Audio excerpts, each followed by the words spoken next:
Molt bones, som els alumnes creadors de la web salutsegura.cat. El nostre grup es diu el 5 de l'Empordà, però som 4. Jo sóc l'Eric Moreno i visc a Bàscara. Jo sóc l'Albert Reines i visc a l'Escala. Soc l'Iker Ramajo i visc a Roses. Jo sóc l'Eduard Selles i visc a Castelló d'Empúries.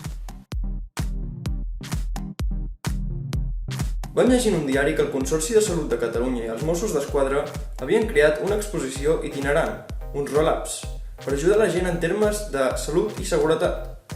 Vam veure que no tenien web i que els roll-ups estarien unes setmanes a l'Hospital de Figueres. Tothom té familiars d'edat avançada.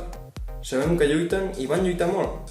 I allà mateix vam decidir que seria una bona oportunitat per intentar retornar-los una mica de tot el que han fet els avis i àvies per nosaltres. Vam posar-nos en contacte amb el Consorci i els Mossos per presentar-los la idea. Es va semblar genial i d'aquí va sortir la web. El primer que havíem de fer era conèixer l'exposició i vam considerar que era essencial que tots la visitéssim. Vam quedar un dia tots 4 i vam anar a l'hospital a veure-la. A partir de llavors ens vam organitzar i ens vam repartir la feina. Com que l'exposició està molt ben organitzada en diferents apartats, no va ser difícil distribuir les tasques.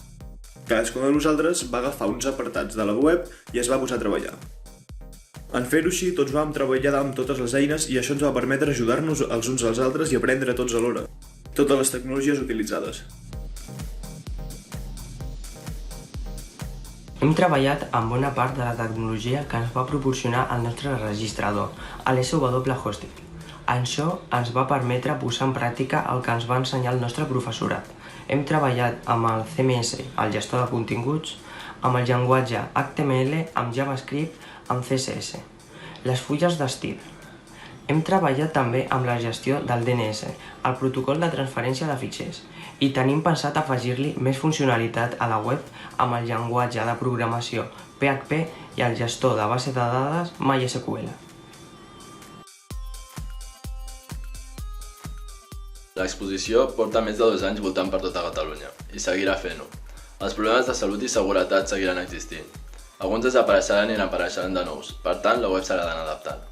Ara, per exemple, sabem que en la situació de pandèmia que estem vivint ens acompanyarà durant mesos. La gent gran és el grup de més risc i tota la informació veraç que pugui rebre serà útil. És una generació que s'ha posat molt les piles en l'ús del mòbil els darrers anys, i ara, amb el confinament, més encara. Per això hem pensat a proposar al Consorci i als Mossos d'incloure a la web un apartat de seguretat exclusiu pel Covid-19. Un apartat amb un recull de les mesures bàsiques de prevenció, com per exemple com posar-se i treure correctament les mascaretes i guants o què fer si tens símptomes. Ens ha semblat interessant el comprovar la importància del treball en equip, el compromís que agafes amb els teus companys, depenent de tu i tu dels teus companys. És algo que hem viscut moltes estones al llarg d'aquest treball. Hem vist que tot el que estem aprenent al cicle té la seva aplicació pràctica, i des d'aquí donem les gràcies al professorat de l'Institut Sant Drassos de Figueres. Però sobretot hem après que si fas el que t'agrada, les coses van rodades. I si a més, com en aquest cas, té un fi social, la satisfacció és màxima. Per tant, donar les gràcies a la Fundació .cat per donar-nos aquesta oportunitat i sobretot desitjar molta salut a tothom. Gràcies.